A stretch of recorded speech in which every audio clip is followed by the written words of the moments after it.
Breaking news, the Supreme Court is preserving a Republican-held South Carolina congressional district, rejecting a lower court ruling that said changes in the district discriminated against black voters. ABC senior Washington reporter Devin Dwyer joins me with more on that decision.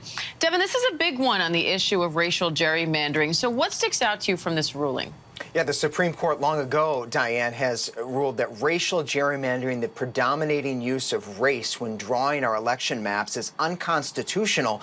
But today, a challenge to the first congressional district, it's the swing district around Charleston, Hilton Head Island in South Carolina, which was redrawn after the 2020 census, was not a racial gerrymander. This was a 6-3 decision, breaking along ideological lines with the conservatives, breaking with the liberals. Justice Samuel Alito said that the lower courts, which had accused Republicans in South Carolina of bleaching the district of 30,000 black voters, using race as a factor to move those Democrats out. Alito said that conclusion was erroneous. He reversed it. But this is a huge disappointment, Diane, to plaintiffs in this case. Taiwan Scott, a member of the Gullah community on Hilton Head Island, told me last year this will have a big impact on what it's like to live there. Take a listen. The way the maps are drawn, it's taking our opportunity to elect a representative away from us.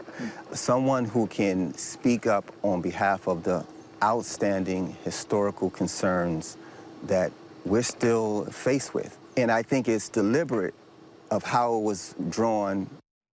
The court today, Diane, saying that it was deliberate politically, not using race. It means the first district will remain solidly Republican in the 2024 election. Justice Elena Kagan dissented, said this decision, Diane, will invite now more states to use race when drawing their maps, although this decision did not create a sweeping new standard around this issue of racial gerrymandering. This was a heavily fact-intensive decision in South Carolina, but a setback nonetheless for those who live on those islands, as you heard there.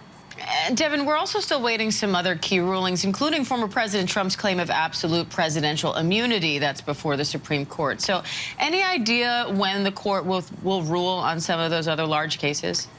We're not told in advance, Diane, but there are more than a dozen major decisions expected from the Supreme Court in the next 5 weeks. It's a lot to pack in, not just whether President Trump can be prosecuted, but whether the abortion pill can remain widely available, whether women in emergency situations should get access to abortion, whether accused domestic abusers have gun rights, whether bump stocks used in the deadliest mass shooting in this country can be banned. Among so many other decisions, the justices are hard at work into this Memorial Day weekend, and our next expected opinion day, Diane, will be next Thursday. All right, Devin Dwyer, thank you.